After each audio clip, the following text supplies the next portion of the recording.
There we have it. That looks amazing.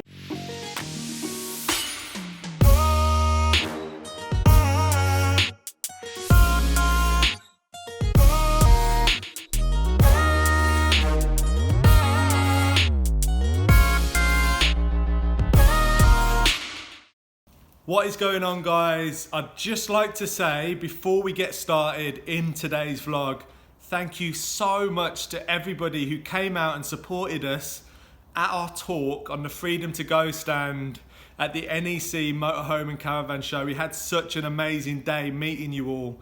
It was such a pleasure. So yeah, thank you so much. You guys are amazing. And today's vlog, we are going to be laying the floor, so we are excited about that. You might be wondering, what floor have we gone for? And we have gone for the next revolution in waterproof floors, which is this stuff. It's a vinyl click flooring. We got it from Wicks's, or is it Wicks? Wicks's, same thing. Who It's got an cares? S at the end. But we went there, we got this floor. It looked pretty good. It's not the lightest stuff in the world, but it's fully waterproof. And we didn't actually need much of it. One pack's gonna do us fine. We'll probably only even use half a pack. It's also incredibly thin. This is why, because you might be asking, why have you not gone with the cork? It's so much thinner than the cork, and we needed the headspace for Theo. Yeah, we realised that the headspace was gonna be an issue when we clad the roof. Obviously, we don't have the cladding on just yet, but we did some measurements, and I don't wanna be standing like that. I did that in the boat, and I don't wanna do that in the van. You get used to it, you start walking with a bit of a hunch, but I don't want to do that for the entire time that I'm living in the van. So this stuff looks really nice as well. We laid it out on the floor and it looks like a real wooden floor. So we've never actually laid any of this type of flooring before. Obviously we laid a vinyl flooring on the whole entire floor of the van. And that was just to add an extra bit of protection really. We don't want any water or any moisture getting through to our plywood floor, otherwise it can rot, and that's a very common thing for people to have, especially if you have animals like dogs living in your van with you. It will get soaked, and we do a lot of hiking. We don't want to come in the van after a long hike, we're soaked, and the floor to get rotted over time. So this is what we've gone for, and it literally does just click together like that. And there we go. Should be super easy. And it looks like to proper lay. wood as well, which is brill. It does look like proper But wood. it's not got the thickness of proper wood, so... So what we're probably going to do is lay that, and then we'll have a nice rug over the top of it as well to keep our toes and feet nice and warm of a morning. So as we got to the unit quite late, I'm cooking a pizza, and if anyone's worried about the flame, yes, I just dropped a load of cheese on it by accident, so it looks a bit mental, but it's normally not like that. But yeah, cooking pizza whilst we lay the floor, and check it out. We started Looking putting good. it in already. So we've trimmed some bits. Let me just show you guys the trimming.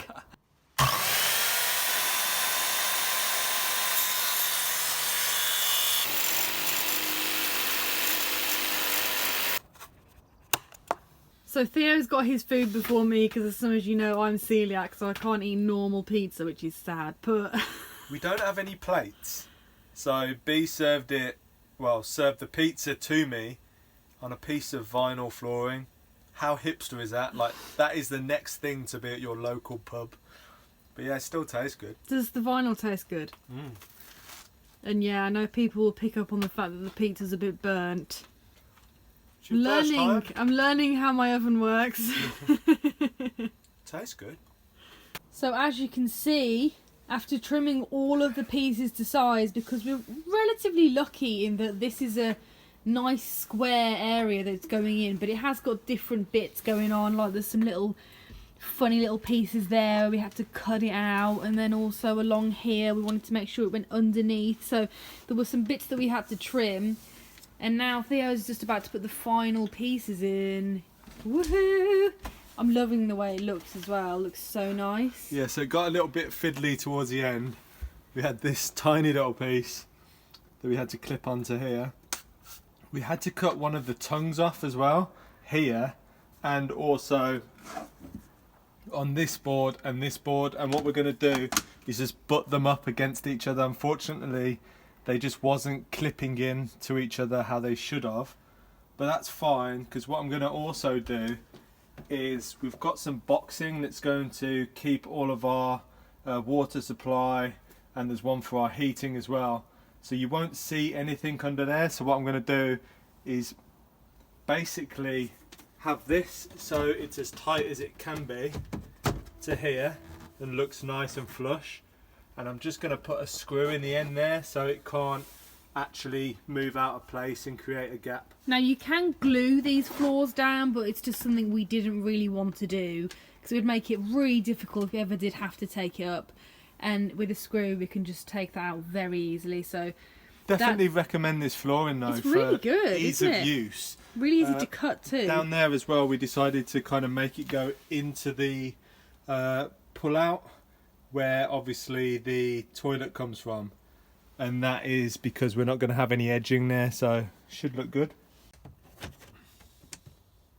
Okay, so it's better lighting now, it's daytime. Here is the floor down. Oh, we're just so in love with it. It looks so nice in the daylight. We were worried last night because, you know, when you see things in one light, it might not look as good in the normal light, but it looks brill. So we need to do the edges, obviously. We're going to be putting these down here to clad that so it matches up really nice. But the next step in the floor living room area is to cut our birch ply so we can clad this. So there we have it. The birch ply is now in place. And the next stage is to sand it all back and Osmo oil it, and it's kind of difficult to tell on camera, but you might be able to see it. We've cut down here, we're going to have clips on the back, and that will pull off so the sliding toilet can come out. So yeah, now I'm going to sand them and Osmo oil them.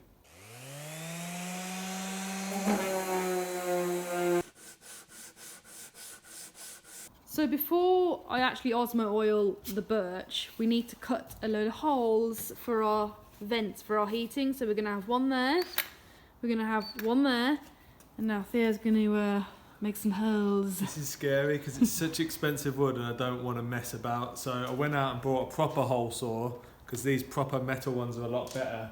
I did have some cheap one that kind of just doesn't work. Basically it's rubbish. It kind of backfires on itself and just destroys the wood. So I'm going to use this.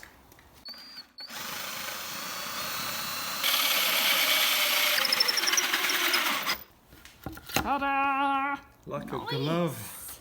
So because this piece of ducting is massive, we don't have a hole saw to fit it. So what I'm going to do is use the same hole saw as I did the others just to get rid of most of the mass and then just go around it with a jigsaw.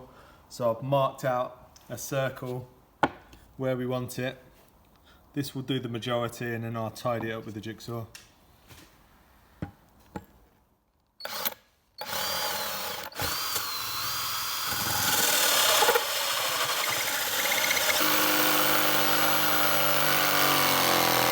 So here we have it, the piece is in. We've got the two little heater ducts on there, and I've also given it a layer of Osmo oil, so it already starts to look really nice. And Theo is actually just in the process of building a little magazine rack that's going to go on there as well, which will transform the piece. It just felt like there was such a big wasted area, and you know, we got the two heating ducts that come through, they look really nice, but the middle bit is just like there's nothing there, so why not store some books or magazines? So I'm making it out of birch, and then I've just got some softwood that I'm going to frame up behind it, so we've got something thicker and stronger to attach it to the actual cladding.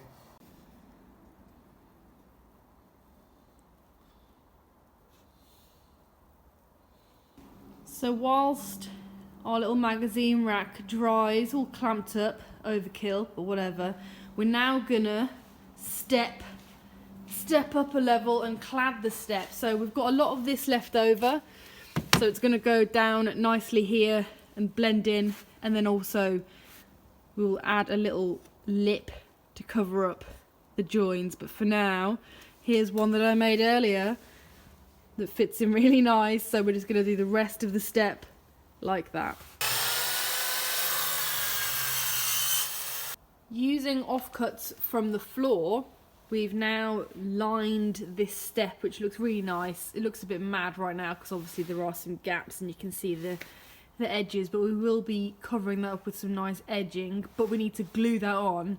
So we'll be doing that before we leave tonight so it can dry overnight. So the next step is to cut out on one of these pieces of wood a cat-shaped head for Ginjey's litter tray. Okay guys, so there's my template and here's the outline of the cat face shape hole that Ginjey will be walking in and out of to do her business next to our toilet when it's in place. So it looks crazy high, but that's literally how high the litter tray is. So time to get cutting. We've been kind of dreading this moment because it's so awkward. It's a funny shape, isn't it? But big up the guys on Instagram who we nicked this idea off. Instagram's an amazing place to just flick through images and kind of take little bits of designs from other vans and kind of make them your own. There's a lot of inspiration on there. So yeah, we'll find out the name and make sure them in we the description, put them in the description. But yeah, thank you. Let's get cutting.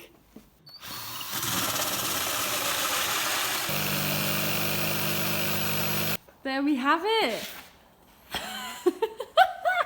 That looks amazing. You know what? I can't wait to watch her the first time go through this. She's going to be like, hilarious. what have you done? Just need sanding back. Obviously, that's the raw jigsawed out piece. We need to make it nice and smooth for her furry body to go through. Don't want it to get scratched on the way. Before we sand it, should we just put it in place and see how it looks? Yeah. So here we have it. Look at that. Straight into the litter tray so she can have poos in peace and we don't have to watch her go to the toilet. We're going to actually spray the litter tray black because obviously right now you can see it really clearly and we don't want it to be like eye-catching. We just want it to be like a black hole. Yeah. So we need to take that off, sand it, Osmo oil it, and then all the pieces are ready to go in. So as we mentioned, we have sprayed what you can see from the cat hole of the cat litter tray black. So this is the cat cave. Yeah, just so it blends in better. I didn't bother spraying the back. There's no need. I didn't want to waste the paint. There's no point wasting the paint. You're never going to see the back anyway. No, and we did it with tough black. So this stuff, you know, this is serious. This litter tray is going to stay black. And then in here, excuse the mess of our workshop, I have done a second layer of Osmo oil on these and then Osmo oiled up our cat hole that we just literally cut. It's all sanded nice and smooth now, so it'll be nice for Ginjey to go through. It's and the then cutest thing I've ever seen. It is really cute. We're in love with it. And then this is still drying, so we can't finish this until tomorrow because we're going to leave it overnight so it's really nicely dried. So we can sand it all down and attach that onto that. So that is it for today's vlog. I hope you've enjoyed it. We've got actually lots of little things done. It is really coming together now, as we always say. But stay tuned for the next vlog because we will be assembling all of this and it's really going to look amazing. So make sure you subscribe, click that notification button, and we'll see you on the next one. Head over to theindieprojects.com/shop and check out our new merchandise. Join us on Patreon for exclusive content and don't forget to subscribe and hit that notification button so you never miss a video. Thanks for watching and we'll see you on the next video.